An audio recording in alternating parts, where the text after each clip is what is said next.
చక్కని పాట పాడిన బిడ్డను దేవుడు ఆశీర్వదించునుగాక. మంచిది ప్రియులరా, ఈరోజు మన పరిశుద్ధ పునరుద్ధానపు ఆదివారపు ఆరాధన నిమిత్తం దేవుని వాక్య భాగాన్ని చదువుకుందాం.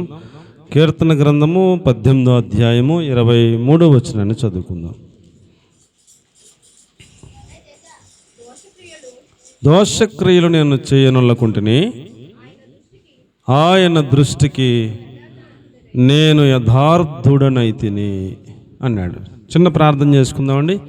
మహాపరిశుద్ధమైన మా ప్రియ పరలోకపు తండ్రి, మీకు వందనాలు, స్తోత్రాలు స్తోత్రాలు స్తోత్రాలు స్తుతులు స్తుతులు స్తుతులు స్తుతులు చెల్లిస్తూ ఉన్నాం ప్రభా.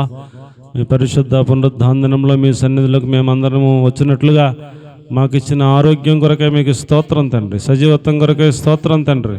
మిమ్మల్ని ఆరాధించి మీ నామాన్ని కీర్తించే భాగ్యం ఇచ్చినందుకే స్తోత్రములు ప్రభువా. మమ్మల్ని రక్షించిన విధానం కొరకే స్తోత్రము తండ్రి. ప్రభువా, ఇప్పటి వరకు పాటలు పాడుకొని ఉన్నాం, మీ సహాయం మాకు అనుగ్రహించారు. ఇప్పుడు వాక్య ధ్యానంలోకి వెళ్ళబోతూ ఉండగా అల్పుడైన నన్ను, నిష్ప్రయోజకుడైన నన్ను మీరు అంగీకరించి అగ్ని చేత కాల్చిపుటం మీ పరిశుద్ధపరిచి మాకు ప్రయోజనకరమైన పాత్రగా వాడుకొని మీ నామానికే మహిమ తెచ్చుకోమని, పరిశుద్ధాత్మ మీ శైలిలో మీ స్థాయిలో మీ కార్యాలన్నీ మళ్ళీ చేయమని, సకల ఆటంకాలడ్డు నిద్రమత అవధేత తిరుగుబాటు అల్లరి ఏ స్నామంలో కొట్టివేస్తున్నాం.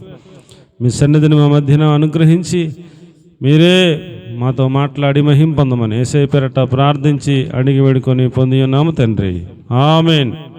ప్రియులారా, మనం చదువుకున్న వాక్య భాగంలో కీర్తనాకారుడు అంటారు, నేను యెహోవా దృష్టికి యథార్థుడనైతిని అన్నాడు. ఏమండి, ఎవరి దృష్టి కట్టండి? దావీదు గారు చెబుతూ అన్నమాట, నేను నా దేవుని దృష్టికి యథార్థుడనైతిని అన్నాడు అండి. మనం ఈ లోకంలో మన ఎదుటి వారికి యథార్థవంతులంగా ఉండాలని ఆశపడుతూ ఉంటాం. భర్త దృష్టిలో యథార్థంగా నేను ఉన్నాను అని అనిపించుకోవాలని ఆశపడుతూ ఉంటాం. కానీ దావీదు గారు అంటున్నాడు, నేను నా దేవుని దృష్టిలో ఎలాగున్నాను? యథార్థుడనైతిని అన్నాడు. ప్రియులరా, దావీదు గారు ఈ మాట చెప్పడం ద్వారా మనకి నేర్పిస్తున్న పాఠం ఏమిటంటే, మనం కూడా ప్రతి ఒక్కరం దేవుని దృష్టిలో యథార్థవంతులంగా మారాలి అనే పాఠాన్ని మనకు తెలియజేస్తూ ఉన్నాడు. కాబట్టి ప్రియులరా, మనుషులు పై రూపాన్ని చూస్తారు, మనుషులు పైన మన వేషధారణ మన వస్త్రధారణ చూస్తారు, పైన మన మాట తీరును చూస్తారు, మన యొక్క నడవడికను ప్రవర్తన చూస్తారు. కానీ దేవుడు హృదయాన్ని అంతరంగాన్ని కూడా చూస్తాడు. ఆయన దృష్టిలో మనం యథార్థవంతులంగా ఉండటం చాలా గొప్ప విషయం. దేవునికి స్తోత్రం కలుగునుగా. ఆయన దృష్టిలో మనము నా మటుకు నేను చెప్పగలగాలి, నేను నా దేవుని దృష్టిలో యథార్థవంతుడిగా ఉన్నాను అని చెప్పేలాగా భక్తి చేయాలని దేవుని దాసుడు మనకి పాఠాన్ని తెలియజేస్తూ ఉన్నాడు. కాబట్టి ప్రియులరా, మనం మన జీవితంలో యథార్థత ఎంత ప్రాముఖ్యమైందో తెలుసుకోవాలని ప్రభు పేరట మీకు నేను మనవి చేస్తూ ఉన్నాను. చాలామంది తమ జీవితాల్లో యథార్థత లోపిస్తూ ఉంటుంది. యథార్థవంతులుగా కనపడాలని ఆశపడతారు, నటిస్తారు, ప్రవర్తిస్తారు. కానీ హృదయంలో లోపల అంతరంగంలో యథార్థత ఉండదు. అలాగే మనం ఉండకుండా దేవుని దృష్టిలో మనం యథార్థవంతులంగా మనం సిద్ధపడితే చాలా మనకి ఆశీర్వాదాలు ఉన్నాయని దేవుని పేరట నేను మీ అందరికి కూడా మనవి చేసుకుంటూ ఉన్నాను. మొదటిగా మనం దేవుని మందిరానికి వచ్చి దేవుని మందిరంలో ఇచ్చేది ఏదైనా యథార్థ హృదయంతో ఇవ్వాలట. ఎలా ఇవ్వాలంటండి? యథార్థ హృదయముతో దేవుని మందిరంలో మనం ఇవ్వాలి అని దేవుని వాక్యం తెలియజేస్తుంది. చూడండి, 1వ దినవృత్తాంతాల గ్రంథం 29వ అధ్యాయం 17వ వాక్యాన్ని కనుక మనం చూస్తే, యథార్థ హృదయముతో ఇవ్వాలి అని చెప్పబడుతున్నా. దేవా, నీవు హృదయ పరిశోధన చేయుచు యథార్థవంతులు యందు ఇష్టపడుచున్నావని నేను ఎరుగుదును. నేనైతే యథార్థ హృదయము గలవాడనై ఇవన్నీ మనఃపూర్వకముగా ఇచ్చి ఉన్నాను. చాలు వాళ్ళు కూడా మనఃపూర్వకంగా ఇవ్వటం చూసి సంతోషిస్తూ ఉన్నాను అన్నాడు. ఏమండి, దావీదు గారు 40 సంవత్సరాలు యుద్ధాలు చేసి సంపాదించిన ఆయన సొంత కష్టార్జితం, ఓఫీరు బంగారం, ఏమండి వెండి, కొన్ని టన్నులు బంగారం సంపాదించి ఆ బంగారాన్ని, ఆ వెండిని దేవుని మందిరానికి ఎలా ఇచ్చాడట? హృదయపూర్వకంగా యథార్థంగా నీ మందిరానికి ఇచ్చాను ప్రభువా, ఇది మాది కాదు, ఇది నీదే, మాకు ఇచ్చావు, నువ్వు ఇచ్చిందాన్ని నీకే ఇస్తున్నాం, మేము పెద్దేమీ గొప్పవాళ్ళమేం కాదు కానీ ప్రభు, నీకు ఇచ్చే అంత కృపను ఇచ్చినందుకు నీకు స్తోత్రం తండ్రి అంటూ మరలా తాను తగ్గించుకుంటూ ఆ అధ్యాయంలో ప్రార్థనలు అన్నీ చేస్తాడు. అలాగే వందనాలు. దేవుని మందిరానికి ఇశ్రాయేలీయులు అందరూ కూడా మందిరానికి ఇచ్చారట. ఎవరికి స్తోమత కొలిదే వాళ్ళు, ఎవరి దగ్గర ఉన్నవి వాళ్ళు మందిరానికి పట్టుకొచ్చి ఇచ్చారట. అది ఏ రూపంలో ఇచ్చారు? యథార్థ హృదయంతో ఇచ్చారు. ఎలా ఇచ్చారండి? యథార్థ హృదయంతో వారు దేవుని మందిరాని కోసం అన్నట్టు ఇచ్చారటండి. అది దేవుడు చూస్తున్నాడట. నువ్వు యథార్థ హృదయాలను ఇష్టపడుచున్నావని నేను ఎరుగుదును, అందుకని నేను ఇవన్నీ యథార్థ హృదయంతోనే ఇచ్చాను ప్రభువా అంటూ చెప్తా ఉన్నాడు. కాబట్టి ప్రియులరా, మనము దేవునికి ఏది చేసినా అది మనుషుల ఎదుట గొప్ప కోసం చేయకూడదు. దీనికోసం చేయకూడదండి. చాలామంది కొన్ని మందిరాల్లో గొప్ప కోసం ఇస్తారు. నా పక్కావిడి దేవుని మందిరానికి 20,000 ఇచ్చారు కాబట్టి నేనేం చేయాలి? 21,000 అంటారనమాట పక్కావిడి. 21,000 ఎందుకు ఇచ్చావమ్మా అని అడిగామనుకోండి, మనం నా దేవునికి నేను హృదయపూర్వకంగా యథార్థ హృదయంతో ఇచ్చానని చెప్పరాళ్ళు. ఆవిడ పక్కావిడ 20 ఇచ్చింది కాబట్టి నేను ఒకటి ఎక్కువ 21 ఇచ్చా అంటారు. మొత్తం పోయినట్టే. నువ్వు ఎందుకు ఇచ్చా? పక్కావిడ 20 ఇచ్చింది కాబట్టి ఆవిడ 20 ఇవ్వటం ఏంటి, ఆవిడ కన్నా ఒకటి ఎక్కువ ఉండాలి నేను అన్నట్టుగా ఇచ్చావు. అంతేగాని యథార్థ హృదయంతో నీవు దేవుని మందిరానికి ఇవ్వలేదు అనేది దేవుడు చూస్తున్నాడని దేవుని వాక్యాన్ని బట్టి మనం తెలుసుకోవాలి. పేరు కోసమో గొప్ప కోసమో, ఏమండి నా స్టేటస్ ఏంటి అన్నట్టుగా చూపించుకోవడం కోసమో, మన ఏదో కోసమో కాదు, కానీ మనం దేవునికి ఏదైనా ఇస్తే, దావీదు గారు 40 సంవత్సరాల కష్టార్జితంలో నుంచి బంగారం ఎంత సంపాదించడం అంత యథార్థ హృదయంతో దేవుని మందిరానికి ఇచ్చేస్తున్నాను అంటూ చెప్పిచ్చేశాడు. ఆ మాట విని ఇశ్రాయేలు అందరూ కూడా యథార్థ హృదయంతో ఎవరి దగ్గర ఏమేమి ఉన్నాయో అవన్నీ తెచ్చి మందిరంలో ఇచ్చారు. ఆ యథార్థ హృదయాన్ని దేవుడు చూస్తున్నాడనే సంగతిని మనం గమనించాలని ప్రభు పెట్టిన మీకు మనవి చేసుకుంటూ ఉన్నాను. నిర్గమాకాండం 25వ అధ్యాయం 2వ వచనంలో ప్రతిష్టార్పణ మనఃపూర్వకముగా అర్పించు, బంగారము కావచ్చు, వెండి కావచ్చు, ఇత్తడి కావచ్చు, నీల ధూమ్ర రక్తవర్ణములు కావచ్చు, సన్నపు నార కావచ్చు, మేక వెంట్రుకలు కావచ్చు, పొట్టేళ్ల తోళ్ళు కావచ్చు, సముద్ర వస్తుల తోళ్ళు కావచ్చు, తుమ్మకర్రలు కావచ్చు, తైలము కావచ్చు, సుగంధ సంభారము కావచ్చు, లేత పచ్చలు కావచ్చు, పతకములు కావచ్చు, చెక్కే రత్నములు కావచ్చు, ఎవరి దగ్గర ఏమేమి ఉన్నాయో వాళ్ళు అవి తీసుకొచ్చి యథార్థ హృదయంతో దేవుని మందిరంలో పెట్టారు. దేవునికి స్తోత్రం కలిగిన గాక. మందిరంలో లేత పచ్చలు అవసరం, మందిరంలో సముద్ర వత్సల తోళ్ళు అవసరం, మందిరంలో సముద్ర వత్సల తోళ్ళు అవసరం, మందిరంలో సన్నపు నార అవసరం, మందిరంలో ఏమండి ఆ యొక్క తైలము అవసరం. ఆ యొక్క ఒలీవ చెట్టుకి కాయలు కాస్తాయి కదండి, ఆ కాయలు తీసుకొచ్చి కాయల్ని గానుగులో ఆడి నూనె తీసి ఆ నూనె పట్టుకొచ్చి దేవుని మందిరంలో ఇస్తూ ఉండేవారు. ఆ నూనె ఎవరి దగ్గర అయితే ఉందో వాళ్ళు. తుమ్మకర్రలు ఉన్నవాళ్ళు తుమ్మకర్రలు, ముళ్ళు చెట్లు ఉంటాయి కదా, ఆ ముళ్ళు చెట్లు వెళ్ళి తుమ్మకర్రలు కొట్టి అవి పట్టుకొచ్చి అయ్యిస్తూ ఉండేవారు. నీ దగ్గర ఏది ఉంటుంది పట్టుకొచ్చి ఎలాంటి హృదయంతో ఇవ్వాలి దేవుని మందిరంలో? యథార్థ హృదయంతో పట్టుకొచ్చి ఇవ్వాలని దేవుని వాక్యం తెలియజేస్తూ ఉంది. దేవుని మందిరంలో తుమ్మకర్రని ఎక్కడ వాడారు? మందసానికి వాడారు. దేవుని మందిరంలో సముద్ర వత్సలతో ఎక్కడ వాడారు? పైకప్పు వేయడానికి వాడారు. దేవుని మందిరంలో తైలమును ఎందుకు వాడారు? దీపం వెలిగించడానికి వాడారు. దేవుని మందిరంలో సుగంధ సంభారం అనగా ఆ యొక్క నిప్పుల మీద వేసే పొడి దేనికి వాడారు? సాంబ్రాణితో కలిపి ఆ యొక్క ధూపం వేయడానికి వాడారు. దేవుని మందిరంలో ఆ యొక్క బంగారము దేనికి వాడారు? మందిరంలో అనేక ఆ వస్తువులు తయారు చేయడానికి వాడారు. వెండిని వాడారు, ఇత్తడిని వాడారు. అండ్ నీల ధూమ్ర రక్త వర్ణములు ఉన్నాయట కొంతమంది దగ్గర. అవి పట్టుకొచ్చారు, వాటిని కూడా మందిరంలో వాటిని వాడారు. కాబట్టి ప్రియులరా, దేవుని మందిరంలో ఇవన్నీ వాడారు.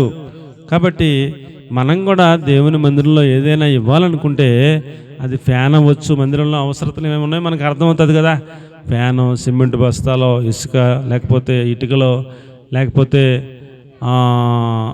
సౌండ్కి సంబంధించిన బాక్స్లో, లేకపోతే ఫ్యాన్లో, టేబుల్ ఫ్యాన్లో ఏదో ఒకటి దేవుని మందిరానికి సంబంధించింది ఏదైనా ఇవ్వాలి అని అనుకుంటే ఎలాగ ఇవ్వాలంట? హృదయపూర్వకముగా, మనఃపూర్వకముగా, యథార్థమైన హృదయంతో దేవుని మందిరానికి ఇచ్చేవారిగా మనం ఉండాలి అని దేవుని వాక్యం మనకు తెలియజేస్తూ ఉంది. కాబట్టి ఇద్దరు భార్యాభర్తలు ఉన్నారు. ఎవరండి? ఇద్దరు భార్యాభర్తలు ఉన్నారు. ఆ భార్యాభర్తలు ఇద్దరు మందిరంలో అపోస్తులైన పేతురు గారి పాదాల యొద్ద మందిరంలోకి వచ్చిన భక్తులందరూ కూడా వారికి ఉన్న పొలాలు కావచ్చు, ఇల్లు కావచ్చు, ఒక 10 ఇల్లు ఉంటే ఒక ఇల్లు అమ్మి ఆ డబ్బులు పట్టుకొచ్చి అపోస్తుల పాదాల దగ్గర పెడుతున్నారు. అందరూ సంఘస్థులందరూ ఇచ్చేసారు, మనమే ఇవ్వలేదు అని ఈ భార్యాభర్తలు ఇద్దరు కూడా మాట్లాడుకుని, మనకు కూడా చాలా పొలం ఉంది కదా, అందులో ఒక అరెకరం అమ్మేసి, చాలా పొలం ఉంది కదా, అందులో ఒక అరెకరం పెద్ద లెక్కే ఉంది, మనకు 10 ఎకరాలు ఉంది కదా, ఒక అరెకరం అమ్మేసి అరెకరం డబ్బులు అపోస్తుల పాదాల దగ్గర పెట్టేద్దాం అని వీళ్ళిద్దరూ అనుకున్నారు. అరెకరం అమ్మేశారు. అమ్మేసి అరెకరం అమ్మేస్తే ఒక ₹1,00,000 వచ్చింది అనుకుందాం సపోజ్. ఆ ₹1,00,000 డబ్బులు చూశాక వీళ్ళకి ఇంకా ఎన్ని ఎకరాలు ఉన్నాయి? ఇంకా 9 ఎకరాలన్నర ఉన్నాయి. వీళ్ళని ఇమ్మని ఎవరు అడిగారు? ఎవరు అడగల. వీళ్ళు ఇవ్వకపోయినా ఆయన అడగల. వీళ్ళంతటి వీళ్ళే అందరూ ఇచ్చేస్తాను, మనమే ఇవ్వలేదని వీళ్ళంతటి వీళ్ళే నిర్ణయించుకుని వీళ్ళంతటి వీళ్ళు అరెకరం అమ్మేసుకుని ₹1,00,000 తెచ్చుకుని ఇంట్లో పెట్టుకుని ₹1,00,000 మందిరంలో ఇచ్చేస్తే ఎంత డబ్బు ఎందుకు, ఒక 50,000 ఇద్దాం, 50,000 ఇంట్లో పెట్టుకుందాం, ఎందుకన్నా మంచిది అని మళ్ళీ ముందేమో నిర్ణయించుకున్నారు? అరెకరం అమ్మేసి ఇచ్చేద్దాం నిర్ణయించుకున్నారు. మళ్ళీ డబ్బులు చూసాక ఏమి నిర్ణయించుకున్నారు? సగం ఇద్దాం, సగం దాచేసుకుందాం నిర్ణయించుకున్నారు. భర్త పట్టుకెళ్ళి పేతురు గారు పాదాల దగ్గర పెట్టాడు. పెడితే పేతురు గారు అన్నాడు, నానా మీరు పొలం ఎంతకే అమ్మారా అని అడిగాడు. అయ్యా అరెకరం అమ్మి ఇద్దాం అనుకున్నాం, ₹1,00,000 వచ్చింది, ఎందుకులే 50,000 ఇద్దాం అని 50,000 ఉంచుకున్నాం, నిజం చెప్పితే చాలా బాగున్నాం, ఎంతకే అమ్మామండి పాస్టర్ గారు అన్నాడు. అంతే, వెంటనే అక్కడికక్కడే పడి చచ్చిపోయాడంట. ఇప్పుడు యథార్థ హృదయంతో ఇచ్చాడా? యథార్థ హృదయంతో ఇవ్వలేదా? అండి, అరెకరం అమ్మమని పాస్టర్ గారు అడగల. అరెకరం అడిగి మాకు కానుకగా పట్టిరమ్మని పాస్టర్ గారు అడగల. నీ అంతటి నువ్వే నిర్ణయించుకున్నావు. అందరూ ఇచ్చేస్తున్నారు, పాస్టర్ గారు మీటింగ్లు పెడుతున్నారు, అనేకులకి పేదవారికి పంచి పెడుతున్నారు, సమాజ స్థాపన కోసం కృషి చేస్తున్నారు, దేవుని ప్రేమను చూపిస్తున్నారు, సంఘ అభివృద్ధి కొరకు ప్రయాసపడి ఈ ధనాన్ని వెచ్చిస్తున్నారు. యథార్థవంతులు పాస్టర్ గారు అందరూ ఇచ్చేస్తున్నారు, అందరికీ ఇచ్చేస్తుంటే మనం ఒక్కలం ఇవ్వలేదని మీరిద్దరే ఆలోచించేసుకున్నది మీరే, అమ్మేసింది మీరే, తెచ్చిన డబ్బులు మళ్ళీ సగమే ఇద్దామని మళ్ళీ సగం దాచేసుకున్నది మీరే. సగం పట్టుకొచ్చినప్పుడు సగమే ఇస్తున్నాం బాబయ్య, సగం దాచుకున్నామని చెప్తే ఎంత బాగుంటుంది అండి. ఎంతకే అమ్మమని చెప్పాడు. ఆ ఒక్క అబద్ధం చెప్పడం వలన పరిశుద్ధాత్మను మీరు ఎందుకు మోసగిస్తూ ఉన్నారు అని ఆయన ఇంకా చెబుతున్నాడు. ఇలాగానే పడి చచ్చిపోయాడు అండి. ఒక అరెకరం పొలంలో 50 లక్షలు ఇంపార్టెంటా, ప్రాణం ఇంపార్టెంటా చెప్పండి? ఇంకా 9 ఎకరాలు ఉంది కదా అండి. ఎందుకు వచ్చిన పనులు? నిన్ను ఇమ్మని ఎవడు అడిగాడు? దేవుని మందిరంలో ఏదైనా సముద్ర వత్సల తోళ్ళే ఇస్తారో, ప్యానే ఇస్తారో, ఇంకోటి ఇస్తారో దానికి తగిన ప్రతిఫలం దేవుడు ఖచ్చితంగా మళ్ళీ తిరిగి ఇస్తాడు. అందులో అనుమానం ఏమీ లేదు. ఆయన అన్యాయస్తుడేమీ కాదు. ఆయన రాజ్య విస్తరణ కొరకు మీరు ఏదైనా విత్తితే దానికి ప్రతిఫలం ఖచ్చితంగా మీకు వస్తుంది. మనం వంకాయ చెట్టు ఎత్తే వంకాయ చెట్టు అలాగే ఉంటుందా? అది చక్కగా పెరిగి ఆ వంకాయ చెట్టు ఒక 50 వంకాయలకి వేస్తుంది. ఒక్క వంక ఇత్తనం ఎత్తే ప్రతిఫలం ఖచ్చితంగా ఉంటుంది. దేవుని మందిరంలో ఎత్తిన దానికి ప్రతిఫలం 1కి 4 అంతలు దేవుడు ఇస్తాడు ఖచ్చితంగా. నీవు ఇచ్చేది ఏ హృదయంతో ఇవ్వాలి? యథార్థ హృదయంతో ఇవ్వాలని దేవుని వాక్యం తెలియజేస్తూ ఉంది. వీళ్ళిద్దరూ అలా చెప్పుకొని వెళ్ళారు. భర్త చచ్చిపోయాడు, యవనస్తులు తీసుకెళ్ళి అప్పుడే పాతి పెట్టారంట.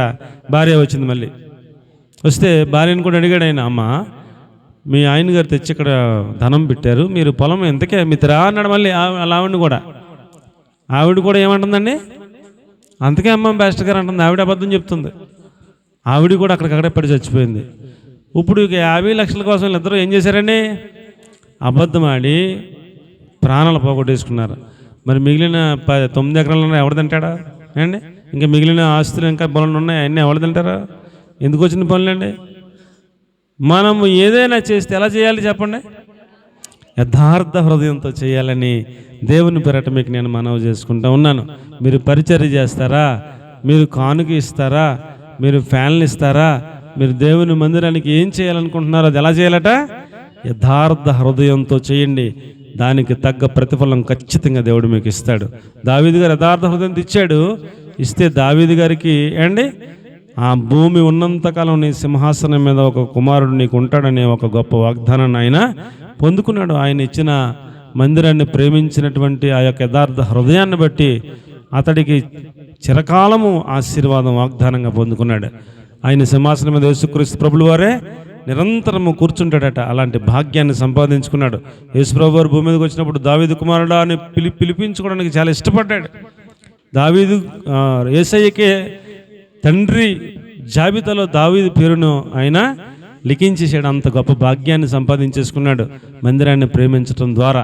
కాబట్టి ప్రియులరా, మనం ఈ భూమి మీద ఏది చేసినా పెద్ద లెక్కల్లో ఉంటుందో ఉండదో నేను తెలియదు, కానీ దేవుని మందిరం కోసం ఏదైనా చేస్తే అది మనకి మన బిడ్డలకి ఆశీర్వాదకరం అని మీకు నేను మనవి చేసుకుంటా ఉన్నాను. దేవునికి స్తోత్రం కలిగిన గాక. కాబట్టి ప్రియులరా, దేవుని మందిరానికి మీరు ఏదైనా ఇస్తే చేస్తే ఏదైనా అది ఎలా చేయాలంటండి? యథార్థ హృదయముతో చెయ్యండి అనే విషయాన్ని ఒక్కదాన్ని మనం నేర్చుకోవాలని మీకు మనవి చేసుకుంటూ ఉన్నాను. రెండవ మాట మనం చూద్దాం రండి. యోబు గ్రంథము 4వ అధ్యాయం 7వ వచనం. యోబు గ్రంథము 4వ అధ్యాయం 7వ వాక్యం. జ్ఞాపకం చేసుకున్నాము.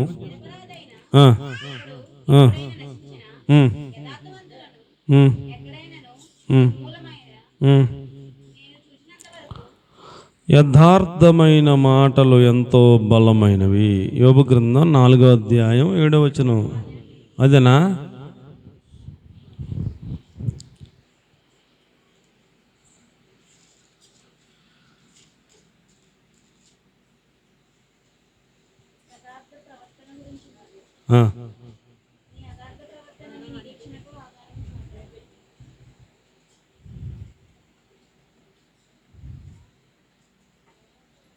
నీ భక్తునికి ధైర్యం పుట్టించుతానాడే. సరే, యథార్థమైన మాటలు ఎంతో బలమైనవి, ఎంతో బలమైనవి. రైట్, యథార్థమైన మాటలు ఎంతో బలమైనవి అన్నాడు. అది నేను తర్వాత మీకు చెప్తాను. మాట ఎక్కడుందో. మన మాటలు యథార్థమైన మాటలు అయి ఉండాలి. అంటే మన మాటలు ఎలా ఉండాలి చెప్పండి? యథార్థమైన మాటలై ఉండాలి. మన మాటలు నిజమైన మాటలైతే ఆ మాటలో ఏముంటుందటండి? బలము ఉంటుందని చెప్పాడు. నీ యథార్థమైన ప్రవర్తన నీకు ధైర్యం పుట్టించదా? నీ నిరీక్షణకు ఆధారం కాదా అంటూ అక్కడ మనకి మాట్లాడాడు. కాబట్టి ప్రియులరా, యథార్థమైన మాటలలో ఏముందంటే అండి, ఎంతో బలము ఉన్నది అంటూ మాట్లాడుతూ ఉన్నాడు. కాబట్టి ప్రియులరా, యథార్థమైన మాటలు మనం మాట్లాడాలి. అబద్ధాలు మాట్లాడకూడదు. ఏం మాట్లాడకూడదు చెప్పండి? అబద్ధాలు మాట్లాడకూడదు. నిజమే చెప్పాలి.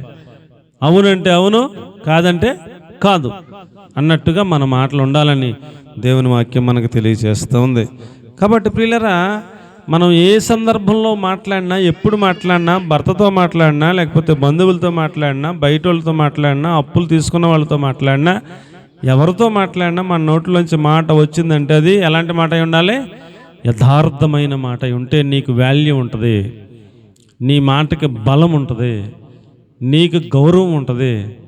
నీవు పొద్దున్న మాట సాయంత్రం మాట మాట్లాడితే నీకు విలువ ఉండదు, గౌరవం ఉండదు, నీ మాటకి బలమే అసలే ఉండదు.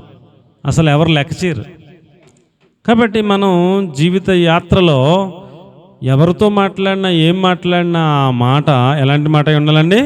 యథార్థమైన మాట అయి ఉండాలి. భర్తతో ఏదైనా చెప్పినప్పుడు నిజమే చెప్పండి. కొన్నిసార్లు పరీక్షిస్తాడు ఆయన.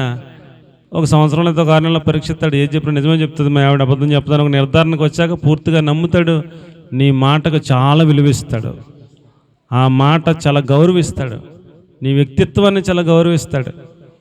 ఏది పడితే అబద్ధం చెప్తున్నారనుకోండి, జీవితకాలంలో ఎప్పుడూ నమ్ముతాడా? నమ్మడం.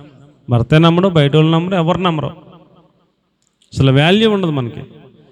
కాబట్టి మన మాట యథార్థమైన మాట అయితే కనుక ఆ మాట చాలా బలమైనది అనే వాక్యాన్ని దేవుని వాక్యం మనకు తెలియజేస్తూ ఉంది. మత్తయి సువార్త 5వ అధ్యాయం 37వ వచనంలో నీవు అవునంటే అవును, కాదంటే కాదు అన్నట్టుగా ఉండాలంట. వస్తానంటే వస్తాను, రానంటే రాను, అంతే, తిరగలేదు. ఇస్తానంటే ఇస్తాను, లేదంటే లేదు, ఉన్నది కరెక్ట్గా చెప్పాలి. ఒక వారంలో నీ మాట అవునంటే అవును, కాదంటే కాదు అని ఉండాల. వీటికి మించింది దుష్టుని నుండి పుట్టింది అన్నాడు. వీటికి మించింది దుష్టుని నుంచి పుట్టింది అన్నాడు. కాబట్టి ప్రియులరా, మన మాట అవునంటే అవును అన్నట్టు ఉండాలి, లేకపోతే కాదంటే కాదు అన్నట్టు ఉండాలని ప్రభు పేరిట నేను మీకు మనవి చేస్తూ ఉన్నాను. కాబట్టి ప్రియులరా, మనం ఇంకొక మాట కూడా మనం చూస్తే యాకోబు పత్రిక 3వ అధ్యాయం 2వ వచనంలో, యాకోబు పత్రిక 3వ అధ్యాయం 2వ వచనంలో మనము తప్పిపోతున్నాము. ఎవడైనాను మాట యందు తప్పని ఎడల అటివాడు లోపము లేనివాడే తన సర్వ శరీరమును తన స్వాధీనమందుంచుకున్న శక్తి గలవాడవుతాడు అంటూ మాట్లాడాడు. కాబట్టి ఎవరైనా సరే మాట యందు తప్పని వాడైన ఎడల, ఒక్క మాట మన సర్వ శరీరాన్ని మన స్వాధీనంలో ఉంచుకోగలిగిన కెపాసిటీని మనకి ఇస్తుందటండి. దేవునికి స్తోత్రం కలిగిన గాక. కాబట్టి ప్రియులరా, మన మాట, మన నోట్లోంచి వచ్చే మాట యందు మనము తప్పని వాళ్ళమైతే, ఏ మాట చెప్పామో మాట మీద నిలబడే వాళ్ళమైతే, వాడు తన సర్వ శరీరాన్ని తన స్వాధీనంలో ఉంచుకొనగలిగిన శక్తిమంతుడవుతాడు అన్నాడు. కాబట్టి మనం మాట మీద నిలబడే వాళ్ళంగా ఉండాలి, మాట తప్పని వాళ్ళంగా ఉండాలి. ఒక మాట నోట్లోంచి వచ్చిందంటే అది యథార్థమైన మాటగానే ఉండాలి, నిజమైన మాటే చెప్పాలి అండి. అలాగైతే మన మాటకి విలువ ఉంటుంది, మన వ్యక్తిత్వానికి విలువ ఉంటుంది, మనకి గౌరవం ఉంటుంది, మనకి మాట్లాడిన మాట చాలా బలమైన మాటగా ఉంటుందని దేవుని వాక్యం తెలియజేస్తుంది. కాబట్టి యథార్థత చాలా ప్రాముఖ్యం, యథార్థత చాలా ప్రాముఖ్యం. మోసం ఎక్కువ కాలం ఉండదు. ఒకరోజు మోసం చేస్తారు, 2 సార్లు మోసం చేస్తారు, అర్థమైపోయాక ఎవరిని మోసం చేయలేరు. వాళ్ళ జీవితం ఎవరు నమ్మరాలి, విలువ ఉండదు. కాబట్టి యెహోవా యథార్థవంతుడు అని ఒక చోట రాయబడి ఉంది. మనం ఆరాధించే దేవుడు ఎలాంటి వాడు అంటే ఆయన యథార్థవంతుడు. ఆయన ఒక మాట చెప్పాడంటే ఆ మాట నెరవేర్చే వరకు ఖచ్చితంగా నిలబడతాడు మాట మీద. ఆయన వాగ్దానం చేసి నెరవేర్చగలిగిన శక్తిమంతుడు అంటాడు ఇంకో చోట. ఆయన మాట తప్పనివాడు అంటాడు ఇంకొక చోట. కాబట్టి ప్రియులారా, అబ్రహాముకు ఎప్పుడూ ఆయన ఒక వాగ్దానం చేశాడు. ఆ వాగ్దానాన్ని ఈరోజు కూడా నెరవేర్చుకుంటూ వస్తున్నారు. ఆయన మాట తప్పే దేవుడు కాదు. నిన్ను ఆశీర్వాదకరంగా ఉంచుతానన్నాడు అబ్రహాముని. నీ ద్వారా ప్రపంచాన్ని ఆశీర్వదిస్తానన్నాడు. ఆయన ద్వారాగానే ప్రపంచాన్ని ఆశీర్వదిస్తున్నాడు. ఇప్పుడు ఆయన ఒక వాగ్దానం ఇస్తే, ఒక మాట ఇస్తే, ఆ మాటను తూచా తప్పకుండా నెరవేర్చగలిగిన యథార్థత కలిగిన దేవుడు. కాబట్టి ఆయన బిడ్డలమైన మనలో కూడా ఏముండాలని కోరుకుంటున్నాడు? యథార్థవంతులుగా మీరు ఉండాలి అని కోరుకుంటున్నాడు. కాబట్టి ప్రియులరా, మనము యథార్థవంతులుగా ఉండటానికి సాధన చేయాలని ప్రభు పేరిట నేను మీకు మనవి చేసుకుంటా ఉన్నాను. 3వ మాట మనం చూసినట్లయితే ప్రియులరా, యోబు గ్రంథము 8వ అధ్యాయము 6వ వచనం, నువ్వు యథార్థవంతుడైన ఎడల నీ చేతిలో పాపం ఉండ చూసి దాన్ని విడిచిపెట్టిన ఎడల నీ నివాస స్థలమును ఆయన వర్ధిల్ల చేస్తాడు అంటాడు. నీవు పవిత్రుడవై యథార్థవంతుడైన ఎడల నిశ్చయముగా ఆయన నీ యందు శ్రద్ధ నిలిపి నీ నీతికి తగినట్లుగా నీ నివాస స్థలమును ఏం చేస్తారటండి? వర్ధిల్ల చేయును అన్నాడు. నీవు యథార్థవంతుడైన ఎడల, నీవు యథార్థంగా నీ పాపాలన్నీ ఒప్పుకునే మనస్సు కలిగిన వాడవైన ఎడల, నీవు యథార్థవంతుడైన ఎడల నీ నివాస స్థలమును ఆయన ఏం చేస్తాడంటండి? వర్ధిల్ల చేయును. నీవు మొదట కొద్దిగా ఉంటావు కానీ నీవు మహాభివృద్ధిని పొందుతావు అని కూడా అంటాడు. ఆ తర్వాత ఏమండి, నీవు మొదట కొద్దిగా ఉన్నప్పటికీ నీవు మహాభివృద్ధిని పొందుతావు అంటాడు. కాబట్టి మనం నేర్చుకోవలసిన పాయింట్ ఒకే ఒక పాయింట్. మనం ఏం నేర్చుకోవాలటండి? యథార్థవంతులం అవ్వాలి దేవుని దృష్టికి. అదొక్కటి నేర్చుకుంటే చాలు. ఏమండి, ఆ ఒక్క యథార్థత మనలను దేవునికి మందిరాన్ని ప్రేమించేవారుగా మారుస్తుంది.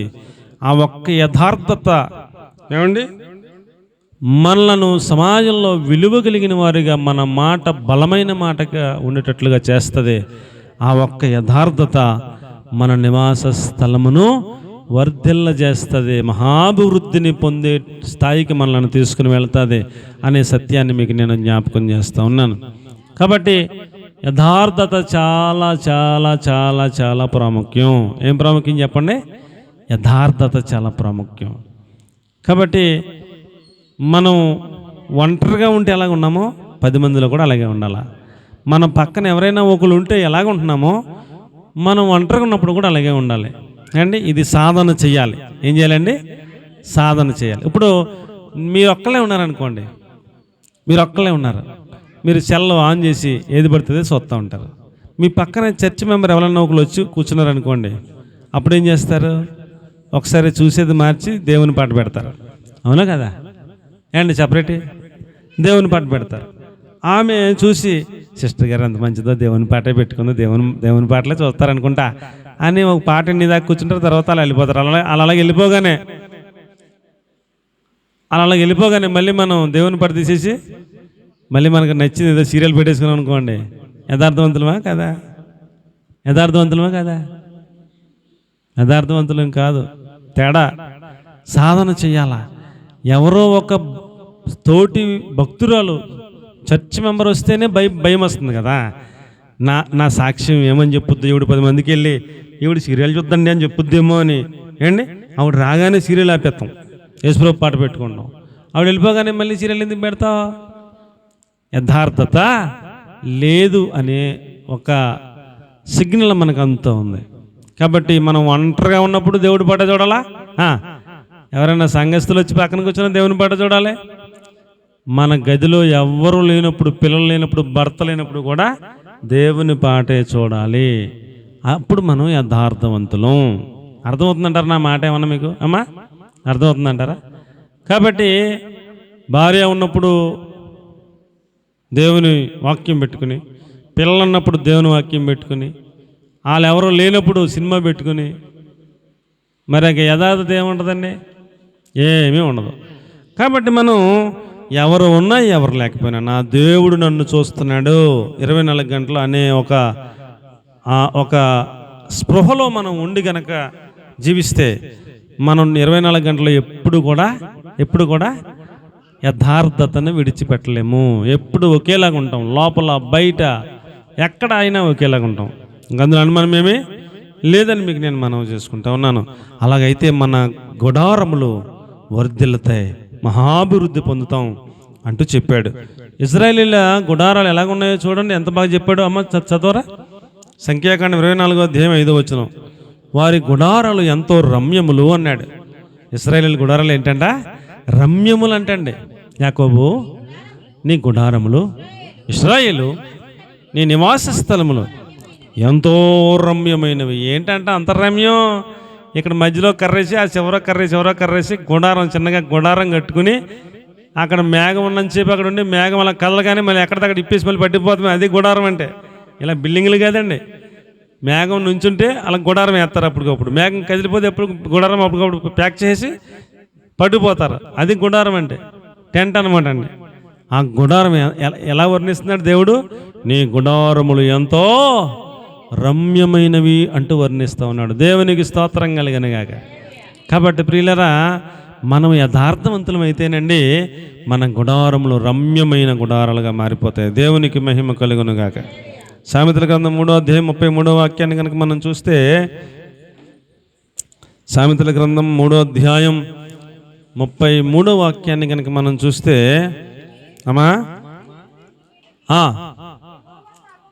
యెహోవా శాపం వస్తుంది, నీతిమంతుల నివాస స్థలమును మన నివాస స్థలములను ఆశీర్వాదంగా దేవుడు మార్చేస్తాడట. దేవునికి మహిమ కలుగునుగాక. యథార్థవంతులు, నీతిమంతుల గుడారములు ఆశీర్వాదకరంగా మారిపోతాయి అంటూ చెప్పాడు. కాబట్టి ప్రియులరా, యథార్థత అనేది ఒక్కటి మనం సాధన చేయగలిగితే చాలు ప్రియులరా. మనం ఏమండి దేవునికి మన అర్పణలు యథార్థ హృదయంతో ఇచ్చే వాళ్ళమైతే మనకి 100 తరాల వరకు ఆశీర్వాదం వచ్చి పడిపోద్ది. దేవుని ఏమండి దృష్టిలో యథార్థవంతులంగా మనం జీవించగలిగితే, మన మాటలు యథార్థమైన మాటలైతే ఆ మాటలకు ఎంతో బలం ఉంటుంది, మనకి గౌరవం వస్తుంది, మనకి విలువ వస్తుంది, మనకి ఏమండి ఎంతో ఆ యొక్క యథార్థమైన మాటల వలన మనకి ఎంతో బలమైనవి అంటూ చెప్పాడు. 3వ మాట, యథార్థవంతుల నివాస స్థలము వర్ధిల్లుతూ ఉంటుంది, ఆశీర్వాదకరంగా ఉంటుంది, దీవెనకరంగా ఉంటుంది, రమ్యమైన గుడారాలుగా మారిపోతాయి అంటూ చెప్పాడు. 4వ మాట కనుక మనం చూస్తే ప్రియులారా, కీర్తన గ్రంథం 11వ అధ్యాయం 7వ వచనంలో యథార్థవంతులని ముఖ దర్శనము చేయుదురు అన్నాడు. యెహోవా నీతిమంతుడు, ఆయన నీతిని ప్రేమించువాడు, యథార్థవంతులు ఆయన ముఖ దర్శనము చేయుదురు అన్నాడు. దేవుని చూసిన వాడు ఎవరో లేరు, ఎవరైనా చూస్తే చచ్చిపోతారని కూడా దేవుడు చెప్పాడు. నన్ను ఎవరో చూడలేరు, నేను అంత కోటి సూర్యుల కాంతి కంటే ఎక్కువైన తేజో మహిమ కలిగిన వాడిని, నన్ను నువ్వు డైరెక్ట్గా చూస్తే తట్టుకోలేవు, చచ్చిపోతావు అంటూ మోషేతో మాట్లాడాడు దేవుడు. అండి అవునా కదా? మాట్లాడినా సరే మోషే చచ్చిపోతాను కానీ నువ్వు నాకు కనపడాలి, నేను చూడాలన్నాడు. ఇంకప్పుడు చేసేదేమి లేక, ఒక 2 బండల సందులో నేను తీసుకెళ్తాను, ఆ సందులో నువ్వు నుంచో, నేను నిన్ను దాటి వెళుతుండగా నా చేత్తో నిన్ను కప్పుతాను, నేను నిన్ను దాటి వెళ్ళిపోయిన తర్వాత నా వెనక భాగాన్ని చూడు అని దేవుడు చెప్పాడు. సరే అని 2 బండల సందులోకి వెళ్ళి నుంచున్నాడు. దేవుడు దాటి వెళతా చేత్తో కప్పి ముందుకెళ్ళాక వెనక భాగాన్ని చూపించాడు. చూపిస్తే చూసి, నాకు వెనక భాగం ఒకటి చూస్తే తృప్తి అవ్వలేదు, నీకు ముందు భాగం కూడా నేను చూడాలా, నాకు చూపించమని దెబ్బలాడితే చేసేది లేక, నన్ను చూస్తే ఆ తేజం మహిమలో నువ్వు తట్టుకోలేవు నాన్న అంటే, తట్టుకోలేకపోతే చచ్చిపోతే నీ దగ్గరికి వచ్చేస్తాను, కానీ నువ్వు నీ ముఖ దర్శనం నాకు కావాలా అన్నాడు.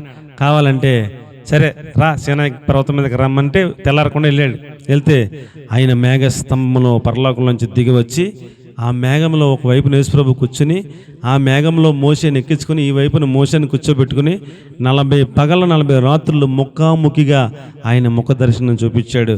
40 రాత్రులు 40 పగల్లో మందిరం ఎలా కట్టాలి, ప్రత్యక్ష గుడారం ఎలా కట్టాలి, అందులో ఉపకరణం ఎలా కట్టాలి, దీపవృక్షం ఎలా కట్టాలి, బళ్ళు ఎలా కట్టాలి, మందసం ఎలా చేయాలి, అసలు గుడారానికి ఏమేమి కొలతలు పెట్టాలి, ఎలాగెలా కట్టాలి, అన్నీ 40 రాత్రుల్లో ముఖాముఖిగా స్నేహితులు ఇద్దరు కూర్చుని మాట్లాడుకుంటారు కదా, అలాగే ఎదురు బదురు కూర్చుని అన్నీ చూపించి, పరలోక రాజ్యంలో మందిరం ఇలా ఉంటుంది, మందిరంలో ఉపకరణలు ఇలా ఉంటాయి, ఈ సైజులు ఉంటాయి, ఈ కొలతలు ఉంటాయి, ఈ బంగారంతో చేయాలి, ఇలాగెలా చేయాలి, మొత్తం అన్నీ చూపిస్తుంటే 40 పగలు 40 రాత్రుల్లో ముఖాముఖిగా యేసుప్రభుని చూస్తూ అన్నీ విని, ఆ 40 రోజులు అయిపోయిన తర్వాత కిందకు వచ్చి అచ్చం అలాగే మందిరం కట్టాడు. దేవునికి స్తోత్రం కలిగిన గాక. నీ ముఖ దర్శనం నాకు కావాలా, చూపిస్తావా లేదా, చచ్చిపోయిన సరే పర్లేదు అన్నాడు. ముఖ దర్శనం చూపించాడు లేదా ఏమండి? చూపించాడు.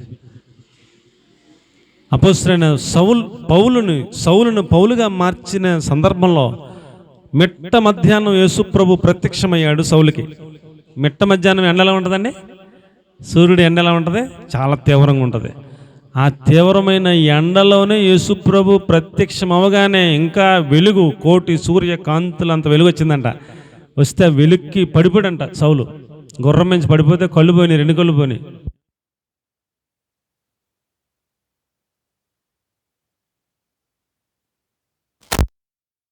రెండు కళ్ళు పోయినాయండి. 2 కళ్ళు పోతే అప్పుడు దేవుని స్వరం వినబడతా ఉంది. దేవునితో మాట్లాడాడు. తిన్నని వీధిలోకి వెళ్ళమంటే వెళ్ళాడు అండి. తిన్నని వీధిలోకి వెళ్ళమంటే వెళ్ళాడు. గమాలీయేలు గారి పాదాల దగ్గర ఉన్నాడు అండి. భక్తిని నేర్చుకున్నాడు, బాప్తిస్మం పొందాడు అండి. ఎక్లెసిన పరిచర్య చేశాడు. దేవుని కొరకు హతసాక్షిగా మారి అనేక వేల వేల వేల ఆత్మలను సంపాదించాడు. ఆసియా ఖండం ఇంకా అనేక చోట్ల దేవుని సువార్త ప్రకటించాడు. పునాదులు వేశాడు క్రైస్తవ ప్రపంచానికి అండి. చాలా భక్తి నేర్చుకునేందుకు ఆయన పుస్తకాలు చాలా ఉపయోగపడతాయి. దేవునికి స్తోత్రం కలిగిన గాక. హల్లెలూయా. కాబట్టి ప్రియులరా, ఆయన ముఖ దర్శనం అంత ఆషామాషిగా దొరికేది కాదు. చెప్పండి, ఆయన ముఖ దర్శనం అంత ఆషామాషిగా దొరికేది కాదు. ఆయన దర్శనం పరలోక రాజ్యం వెళ్ళాక మనం ప్రతిరోజు ఆయన ముఖ దర్శనం చేసుకునే భాగ్యం ఇస్తాడట. ఇక్కడ ఉండగా కూడా ఆయన ముఖ దర్శనం చేసుకునే అంత ఓపిక, అంత సహనం, అంత తెగింపు ఉంటే ఇక్కడ కూడా దర్శనం కలుగుతుంది. కాబట్టి ప్రియులరా, అపోస్తలుడైన పౌలు గారు ఆయన దర్శనం చూశాడు, తట్టుకోలేకపోయాడు, కళ్ళు పోయినాయి. మరలా కళ్ళు ఇచ్చాడులేండి దేవుడు. మోషే ముఖాముఖిగా స్నేహితునితో మాట్లాడినట్టు మోషేతో నన్ను మాట్లాడతానంటూ చెప్పాడు యేసుప్రభువే స్వయంగా. ఆయన ముఖ దర్శనం ఆయనకు దొరికింది. ఏమండి, అలాగే భక్తులకి ఆయన ముఖ దర్శనం దొరికింది. అలాగే మనము కూడా యథార్థ హృదయులమైన ఎడల, ఎవరైతే అండి యథార్థ హృదయులమైన ఎడల, నాన్న కూర్చున్నాను, మనకి ఆయన ముఖ దర్శనం దొరుకుతుంది. చెప్పండి, మనం యథార్థ హృదయం అయితే ఏం దొరుకుతుంది చెప్పండి? ఆయన ముఖ దర్శనం దొరుకుతుంది. ఈ లోకంలో ముఖ్యమంత్రి గారిని కలవాలంటేనే అపాయింట్మెంట్ దొరకదు, ప్రధానమంత్రిని కలవాలంటే అసాధ్యం, దొరకదు, అపాయింట్మెంట్ దొరకదు.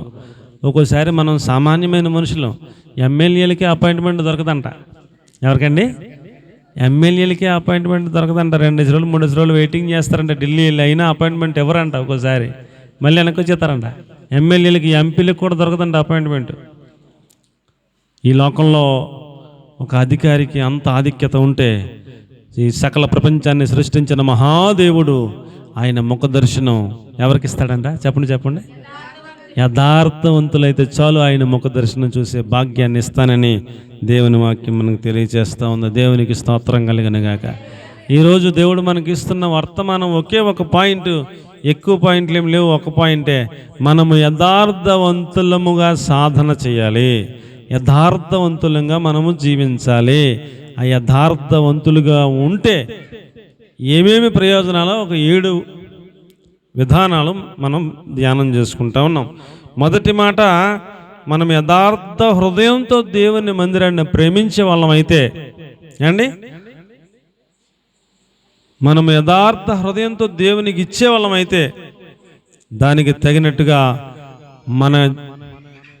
మన కుటుంబాలు, మన తరాలు, కొన్ని వందల తరాలను దేవుడు ఆశీర్వాదకరంగా చేస్తాడనే విషయాన్ని దావీదుని బట్టి మనం అర్థం చేసుకోవచ్చు. ఆయన మందిరాన్ని ప్రేమించాడు. ఆయన మందిరానికి 40 సంవత్సరాల కష్టార్జితాన్ని హృదయపూర్వకంగా యథార్థ హృదయంతో ఇచ్చాడు. దేవుడు ఆయన కుటుంబాన్ని శాశ్వత కాల ఆశీర్వాదకరంగా చేశాడు. అందులో అనుమానం ఏమీ లేదని మీకు నేను మనవి చేసుకుంటా ఉన్నాను. రెండవ మాట, మనం యథార్థవంతులంగా మన మాట యథార్థంగా ఉంటే ఆ మాట ఎంతో బలమైన మాటగా ఉంటుంది. మనకి విలువ ఉంటుంది, గౌరవం ఉంటుంది. మనలను అందరూ గౌరవంగా చూసే పరిస్థితులు ఉంటాయి. మూడవ మాట మనం యథార్థవంతులంగా మనం జీవిస్తే మన నివాస స్థలమునైనా వర్ధిల్ల చేస్తాడు, మహాభివృద్ధిని పొందేంతవరకు తీసుకెళ్తాడు, ఆశీర్వాదకరంగా ఉంచుతాడు అని మనం ధ్యానం చేసుకుంటున్నాం. నాలుగవ మాట, మనం యథార్థవంతులమైతే మోషేకి ఆయన ముఖ దర్శనం దొరికినట్టు, అపోస్తలుడైన పౌలుకి ఆయన ముఖ దర్శనం దొరికినట్టు, పేతురు గారికి ఆయన దర్శనం దొరికినట్టు, యోహాను గారికి ఆయన దర్శనం దొరికినట్టు. యోహాను గారు ఆదివారపు ఆరాధనలో పద్మాసు లంకలో ఇది ప్రభు దినమని ఆయన మోకాళ్ళ మీద పరవశుడు ఇవ్వగానే పరలోకం తీసుకెళ్ళిపోయాడంట. తీసుకెళ్ళిపోయి పరలోకం అంతా తిప్పి చూపిస్తూ ప్రకటన గ్రంథం అంతా రాయించాడు దేవుడే. అప్పుడు చూశాడు ప్రభుని. భూమి మీద మాతో పాటు తిరిగిన ప్రభు ఈయనేనా? భూమి మీద ఉన్నప్పుడు సామాన్యమైన యేసుప్రభులా ఉన్నాడు, ఇక్కడ మహామహిమతో ఉన్నాడేంటి అని ఆయన్ని చూసి ఆశ్చర్యపోయాడు. ఆ మహిమ పరలోకంలో చూస్తూ ఉన్నాడు యేసుప్రభుని. చచ్చిన వాళ్ళని నేను ఆయన్ని చూసి ఆయన పాదముల యొద్ద పడ్డాను అంటాడు. కాబట్టి ప్రియులరా, ఆయన ముఖ దర్శనం ఆయన భక్తులకి, యథార్థ హృదయం కలిగిన వారికి దొరికిందని మీకు నేను మనవి చేసుకుంటా ఉన్నాను. ఐదవ మాట ఏమిటనగా ప్రియులరా, ఐదవ మాట కీర్తన గ్రంథం 15వ అధ్యాయం 2వ వచనం, యథార్థమైన ప్రవర్తన కలిగి నీతిని అనుసరించుచు హృదయపూర్వకంగా నిజం పలుకువాడే. మొదటి వచనంలో అంటాడు, యెహోవా నీ పర్వతం మీద ఎవడు ఉండగలడు? యెహోవా నీ గుడారంలో అతిథిగా ఉండగలిగిన వాడెవడు? నీ పరిశుద్ధ పర్వతం మీద నివసింపగలిగిన వాడెవడు అంటూ ప్రశ్నించి, ఎవరు ఉండగలరు నీ పర్వతం మీద అంటూ మళ్ళీ జవాబు ఆయనే చెబుతూ అంటాడు, యథార్థమైన ప్రవర్తన కలిగిన వాడు నీ పర్వతం మీద ఉండగలుగుతాడు అంటూ చెప్పాడు. దేవునికి స్తోత్రం కలుగును గాక. అలాగే సామెతల గ్రంథం 21వ అధ్యాయం 29వ వాక్యాన్ని కూడా మనం చూస్తే, భక్తిహీనుడు తన ముఖాన్ని మార్చుకుంటాడు, యథార్థవంతుడు తన ప్రవర్తనను చక్కబరుచుకుంటాడు అంటూ చెప్పాడు. అండి, యథార్థవంతులు ఏం చేస్తారంటండి? తమ ప్రవర్తనను ఏం చేస్తాడంట? చక్కబరుచుకుంటూ ఉంటాడు అన్నాడు. కాబట్టి మన ప్రవర్తన యథార్థంగా ఉండాలి. చెప్పండి చెప్పండి, అందరూ చెప్పండి. మన మాట యథార్థంగా ఉండాలి, మనం ఇచ్చేది యథార్థంగా ఉండాలి. కొంతమంది దొంగతనం చేసి అందులో కూడా దేవుడికి ఇస్తారంట. కొంతమంది అన్యాయంగా సంపాదించి అందులో కూడా దేవుడికి ఇస్తారంట. కొంతమంది అక్రమ సంపాదనలోంచి కూడా దేవుడికి ఇస్తారంట. దేవునికి ఇచ్చేటప్పుడు దైవ సేవకులు అడుగుతారు, ఇది నీ కష్టార్జితమేనా అని అడుగుతారు. అందుకనే ఉత్తినే అడగరు. అయ్యగారు నేను కష్టార్జితం అండి, మాకు వారానికి ఒకసారి జీతం ఇస్తారని, లేకపోతే నెలకోసారి జీతం ఇస్తారని, నేను కష్టపడి బస్తాలు మోస్తానండి, లేకపోతే నేను సెక్యూరిటీ సూపర్వైజర్గా చేస్తానండి, లేకపోతే నేను పొలం పని చేస్తే వచ్చిన జీతంలో భాగం అండిదని మనం చెబితే అప్పుడు అది న్యాయమైన సంపాదన అనిపిస్తే దైవ సేవకుడు తీసుకుంటాడు. నువ్వు ఎలా పడితే సంపాదించి దేవుడికి ఇందులో ఇచ్చేస్తే నా పాపాలు మాఫీ అయిపోతాయి అనుకోకూడదు. యథార్థమైన సంపాదన ఉండాలి, యథార్థమైన ప్రవర్తన కలిగి ఉండాలి అంటాడు. అండి, ఎటువంటి ప్రవర్తన ఉండాలటండి? యథార్థమైన ప్రవర్తన మనం కలిగి ఉండాలి. అప్పుడు ఆయన యథార్థమైన ప్రవర్తన కలిగిన వాడు, తన యథార్థముగా ఉండేవాడు తన ప్రవర్తన చక్కబరుచుకుంటాడు అన్నాడు సామెతల గ్రంథంలో 21:29లో. మనం ఈ యొక్క ఆత్మీయ యాత్రలో ముందు కొనసాగుతూ వెళుతున్నప్పుడు అండి, మనం మనుషులం కాబట్టి ఏదైనా పొరపాటు మన ద్వారా జరిగితే ఆ పొరపాటును అంగీకరించే మనసుండాలి, ఒప్పుకునే మనసుండాలి, దాన్ని సరి చేసుకుని చక్కబరుచుకునే వాడే యథార్థవంతుడు అన్నాడు. అండి, నేను అంత పెద్ద భక్తుడినయ్యాను, సమాజంలో ఎంత విలువ కలిగిన వాడిని అయ్యాను, నేను తప్పు చేశానని ఒప్పుకుంటే నాకు విలువ తగ్గిపోద్ది అనుకోకూడదు. నువ్వు ఎంత పెద్దోడివైనా, నువ్వు చేసిన చిన్న తప్పు అయినా వెంటనే ఒప్పేసుకుంటే నీవు నీ ప్రవర్తన చక్కబరుచుకునేవాడు అయితేనే యథార్థవంతుడివి, లేకపోతే నీ యథార్థత పోయినట్టే. కాబట్టి పేతురు గారు అంతటి వాడే అండి, 3.5 సంవత్సరాలు యేసుప్రభుతో తిరిగినాడు, శిష్యులందరిలో పెద్దవాడు, తాళపు చేతులు గుత్తి యేసుప్రభు పేతురు చేతిలో పెట్టాడు, సముద్రం మీద యేసుప్రభుతో సమానంగా నడిచినవాడు అండి, అన్ని విషయాల్లో ముందుండేవాడు. అలాంటి పేతురు గారు చిన్న పొరపాటు చేశాడు. యేసుప్రభు ఎవరో నాకు తెలియదని 3 సార్లు చెప్పాడు. కోడి కూసిన వెంటనే మరలా బయటికి వెళ్ళి పశ్చాత్తాపడి తప్పు ఒప్పుకొని ఆయన సరి చేసుకున్నాడు, ప్రవర్తన చక్కపరుచుకున్నాడు. ప్రభువా, నిన్నెవరో ఎరగనని ముందు అన్నాను, కానీ పరిస్థితులను బట్టి అనేశాను, నన్ను క్షమించు ప్రభు అని పశ్చాత్తాప హృదయంతో ఏడ్చి మరలా సరి చేసుకున్నాడు, ప్రవర్తన చక్కపరుచుకున్నాడు. మరలా మనం ఎంత సీనియర్లమైనా, ఎంత గొప్పలమైనా, సముద్రం మీద నడిచినంత కెపాసిటీ ఉన్నా తప్పును తప్పుగా ఒప్పుకునే హృదయం ఉండాలి అండి, సరి చేసుకునే హృదయం ఉండాలి, ప్రవర్తన చక్కపరుచుకునే హృదయం ఉండాలి. నేను ఎంతటి వాడినయ్యాను, పెద్దవాడినయ్యాను, ఇప్పుడు ఈ చిన్న తప్పు చేసిన తెలిస్తే చులకనైపోతాను అనుకోకూడదు. నీ ప్రవర్తన సరి చేసుకునే లక్షణం, మనస్సు మనకు ఉండాలి. అప్పుడే ఏమండి మనం యథార్థవంతులంగా ఉన్నట్టు లెక్క అని దేవుని వాక్యాన్ని బట్టి మీకు నేను మనవి చేసుకుంటూ ఉన్నాను. 6వ మాట ఏమిటనగా ప్రియులారా, ఎఫ్ఎస్సీ పత్రిక 4వ అధ్యాయం 24వ వచనం. 5వ మాటలోనే ఇంకా కొన్ని విషయాలు మీకు నేను మనవి చేస్తాను, దయచేసి ఒకసారి మరలా వెనక్కి రండి, ఆగండి, అప్పుడే కాదు. రూతు గ్రంథం 3వ అధ్యాయం 10వ వచనం. రూతు గ్రంథం 3వ అధ్యాయం 10వ వచనం. రూతు ప్రవర్తన గురించి చెబుతున్నాడు. ఏం ప్రవర్తన అండి? రూతు ప్రవర్తన గురించి చెబుతున్నాడు అక్కడ. రూతు గ్రంథం 3వ అధ్యాయం 10వ వచనం. నా కుమారి, యెహోవా చేత నీవు దీవెన పొందిన దానవు, కొద్దివారినే కానీ గొప్పవారినే కానీ యవనస్తులను నీవు వెంబడింపక ఉండుట వలన నీ మునుపటి సత్ప్రవర్తన కంటే నీ వెనుకటి సత్ప్రవర్తన మరీ ఎక్కువైనది.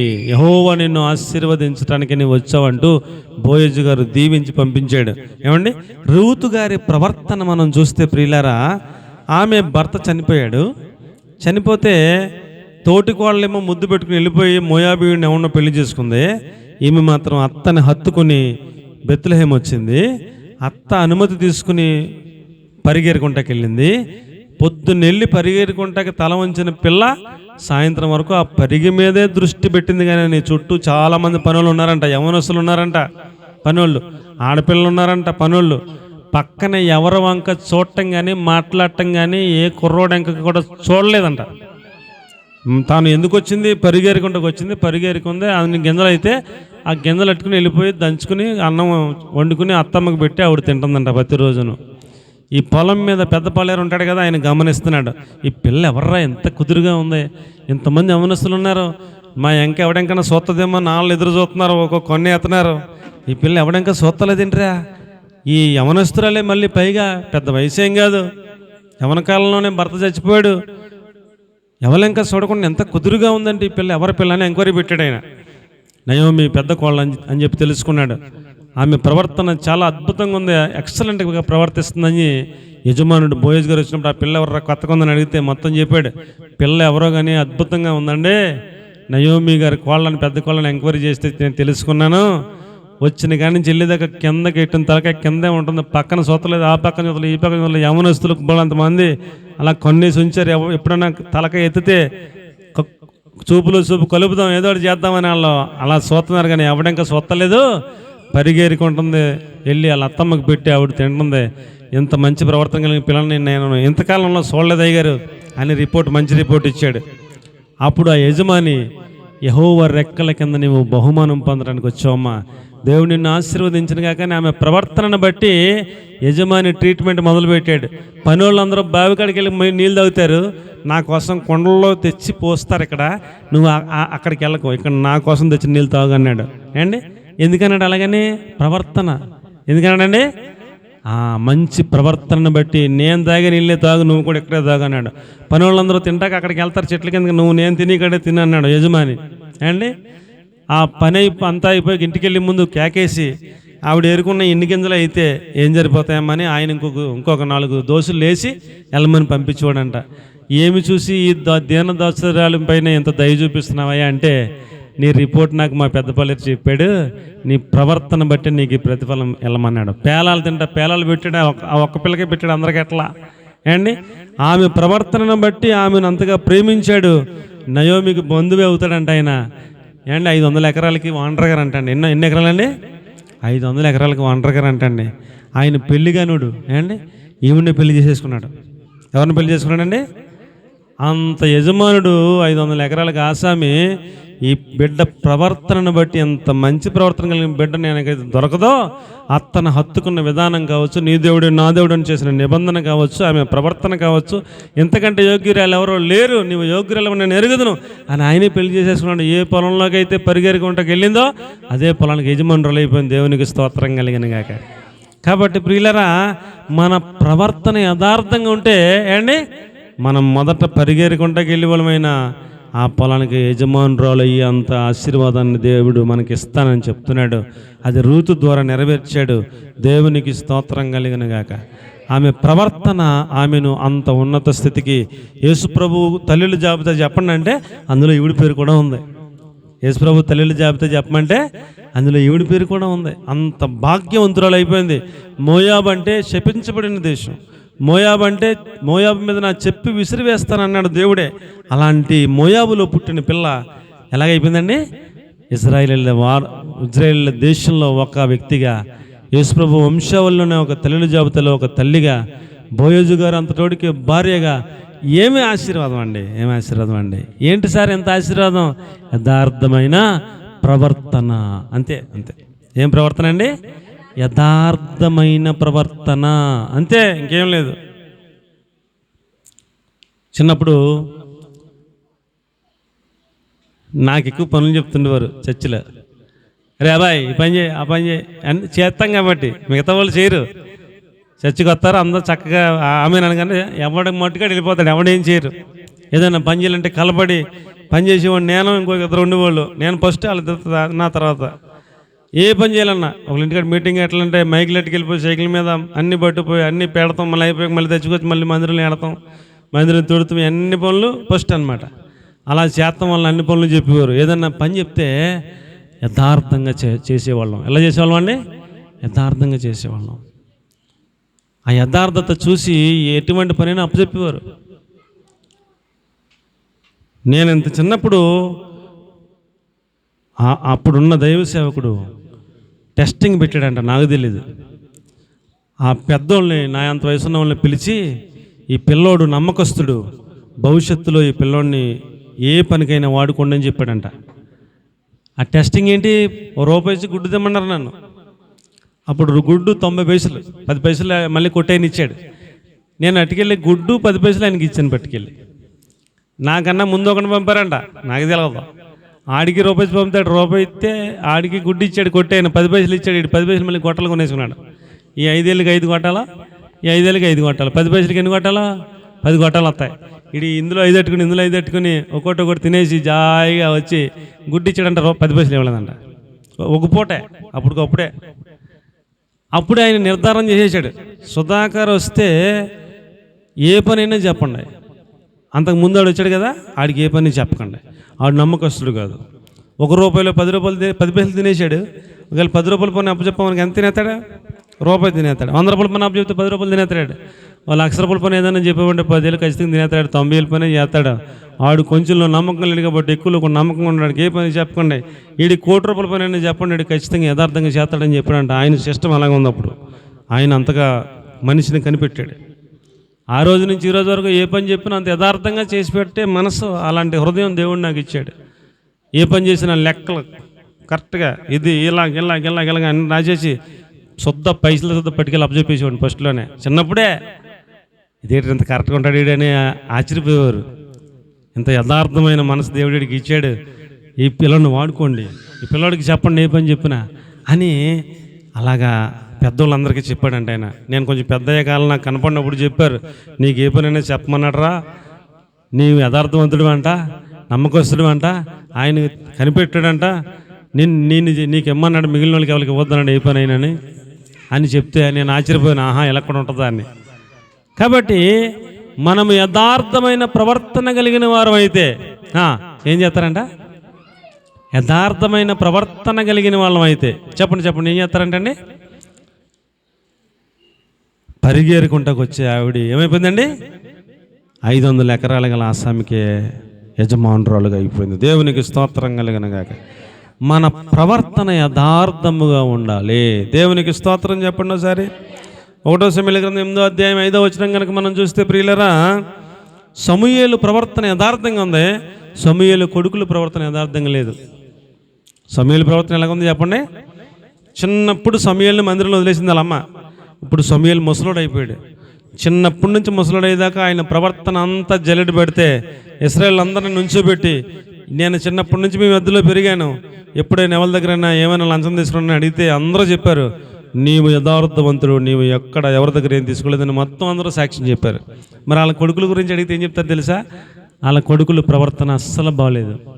మందిరం దగ్గరికి వచ్చే స్త్రీలతో అసభ్యంగా ప్రవర్తిస్తున్నారంట. మందిరానికి వచ్చిన స్త్రీలతో చేయకూడని పాపాలు చేస్తున్నారంట. వాళ్ళు తెచ్చిన అర్పణలో ఏమండి, అది ఉడకకుండానే ఆ మాంసం తీసుకుని కుడి జబ్బ ముందే మాకు కావాలని తీసేసుకుంటున్నారంట. అంతా అపవిత్రమైన పనులు చేస్తున్నారంట. నీ ప్రవర్తన లాంటి ప్రవర్తన మీ పిల్లలతో కాదని సాక్ష్యం చెప్తున్నారు. కాబట్టి మన ప్రవర్తన ఎలాగ ఉండాలి? యథార్థమైన ప్రవర్తనగా ఉండాలి. అప్పుడు మనకి ఆయన అంత ఆశీర్వాదాలు ఇస్తాడంటూ చెప్పుకొచ్చాడు. దేవునికి స్తోత్రం కలుగునుగాక. యోబు గ్రంథం 27వ అధ్యాయం 6వ వచనంలో అంటాడు యోబు గారు, నా హృదయము నా ప్రవర్తన అంతటి విషయంలో నన్ను నిందించదు అన్నాడు. అంటే మన హృదయం మన ప్రవర్తన అంతటి విషయంలో మనల్ని నిందించలేనంత శుద్ధ హృదయంగా ఉండాలి. అలాంటి యథార్థమైన హృదయాన్ని మనం కలిగి ఉండాలి. నా నీతిని విడవక గట్టిగా పట్టుకుంటాను, నా ప్రవర్తన అంతటి విషయంలో నా హృదయము నన్ను నిందించలేనంతగా నేను బతికాను అంటూ చెబుతున్నాడు. అంత కరెక్ట్గా యథార్థమైన ప్రవర్తన కలిగి బతికాడంట. అలాంటి ప్రవర్తన మనం కలిగి ఉన్నట్లయితే మన యథార్థ ప్రవర్తన ఏమండి మనకు నిరీక్షణకి ఆధారం అవుతుంది అని మీకు నేను జ్ఞాపకం చేస్తున్నాను. దేవునికి స్తోత్రం కలుగునుగాక. హల్లెలూయా. 6వ మాట మీకు నేను జ్ఞాపకం చేస్తాను. ఎఫెసీ పత్రిక 4:24 యథార్థమైన భక్తి అన్నాడు. మనం చేసే భక్తి ఎలాగ ఉండాలంటే అండి, నీతి యథార్థమైన భక్తి అన్నాడు. మన భక్తి ఎలా ఉండాలంటే చెప్పండి అమ్మా, యథార్థమైన భక్తి చేయాలి. ఏమండి, ఈవిడ ఎంత భక్తిపరులో, ఇతను ఎంత భక్తిపరుడో అని వాళ్ళు చెప్పుకోవాలని వీళ్ళు చెప్పుకోవాలని భక్తి చేయకూడదు. భక్తి ఎలా చేయాలంట, యథార్థమైన భక్తి చేయాలి అంటాడు. వాళ్ళ కోసం వీళ్ళ కోసం చేయడం కాదు భక్తి. దేవుడు ఏమండి మన భక్తిని చూసి అది యథార్థమైన భక్తి అని దేవుడు గుర్తించేటట్లుగా మనం భక్తి చేయాలని దేవుని పేరిట మీకు నేను మనవి చేసుకుంటా ఉన్నాను. కాబట్టి ప్రియులరా, మొదట మీ ఇంటి వారి ఎడల యథార్థంగా భక్తి చేయండి, తర్వాత బయటకు వచ్చి ఎదురు. ఏమండి, ఇంట్లో అమ్మ బావాకని మంచిలు ఎవరంటే ఎవడేడు, బయటకు వచ్చాక సంఘస్థ ఎవరన్నా కనపడి బావాకని మాత్రలు తెచ్చిపడి బావంటే, అమ్మ అలాగే అమ్మ వందనాలమ్మా ఇవ్వండి తెస్తాను అని గబగా వెళ్ళి మాత్రలు తెచ్చి ఇచ్చేస్తాడు. అలా అనుకుంటారో, ఎంత మంచోడమ్మా, సంఘంలో పిల్లడు ఎంత బాగా మాట అంటాడో, ఇప్పుడన్నా ట్యాబ్లెట్లు తెమ్మంటే భలేగా తెచ్చి ఇస్తాడమ్మా, ఎంత మంచి పిల్లడో అని ఆవిడ 10 మందికి చెప్తుంది. వీడి ఇంట్లోకి వెళ్ళాక నాన్నకేకేసి నాన్న నాకు మంచిలు ఏంటంటే ఇవ్వడాడు, కొన్ని మంచిలు ఏమన్నా ఇవ్వడం, కొంత అంతా ఏదన్నా అన్నం పెట్టమన్నా పెట్టడం, కూర ఏమన్నా వేయడు. ఏమండి, ఏ పని చేయడు ఇంట్లో. ఓ బిందు నీళ్ళు తెమ్మన్నా తేడా ముసలోళ్ళే పట్టుకెళ్ళాలా, బిందు నీళ్ళు ఆ ముసలోళ్ళే పట్టుకెళ్ళాలి, అన్నం కూర వాళ్ళే వండుకోవాలా, వాళ్ళే చేసుకోవాలి, వాళ్ళే పెట్టుకోవాలా. ఏమి ఇక్కడ తీసాడు పెట్టలేడు. బయటకు వచ్చాక మాత్రం అందరూ ఎదుట చాలా భక్తి కలిగిన వాళ్ళగా ప్రదర్శన చేస్తూ ఉంటాడు. మొదట నీ భక్తి ఎక్కడా, ఇంట్లో భక్తి చూపించాలి. భక్తి అంటే మొదట నీ తల్లిదండ్రులకు ప్రత్యుపకారం చేయడమే భక్తి అన్నాడు. ఎవరికి చేయాలంటండి, ఎవరు చేయాలంట, తల్లికి తండ్రికి ప్రత్యుపకారం చేయడమే భక్తిలో ఒక భాగం. ఇంకా చాలా ఉంది భక్తి అంటే. భక్తి అనేది ఒక సబ్జెక్ట్ ఉంది. ఆ భక్తి సబ్జెక్ట్లో ఒక మాట, నీ మొదట నీ ఇంట్లో నీ తల్లికి నీ తండ్రికి నీ ఇంటి వారికి ఎడల నువ్వు భక్తి కలిగిన వాళ్ళలాగా నువ్వు ముందు నేర్చుకో, ఆ తర్వాత బయట నీ భక్తి చూపిద్ది కానీ అని చెప్పాడు. కాబట్టి మొదట మీ తల్లి చెప్పాలాడు చాలా భక్తిపరుడని, నీ తండ్రి చెప్పాలాడు చాలా భక్తిపరుడని. వాళ్ళు చెప్పిన మాట ఏది జవదాటడని నీ తల్లిదండ్రికి చెప్పాలా. వాళ్ళ దృష్టిలో, నీ బంధువుల దృష్టిలో, నీ స్నేహితుల దృష్టిలో, నీ ఇంట్లో నీ ఇంట్లో ఉన్నవారు అందరి దృష్టిలో నువ్వు భక్తిపరుడిగా నువ్వు ముందు నేర్చుకో, ఆ తర్వాత బయటకు వచ్చి నీ భక్తిని చూపించడానికి అవకాశం ఉంటుందని, నీ భక్తి యథార్థమైన భక్తి అయి ఉండాలని దేవుని వాక్యాన్ని బట్టి మనం చేసుకుంటా ఉన్నాను.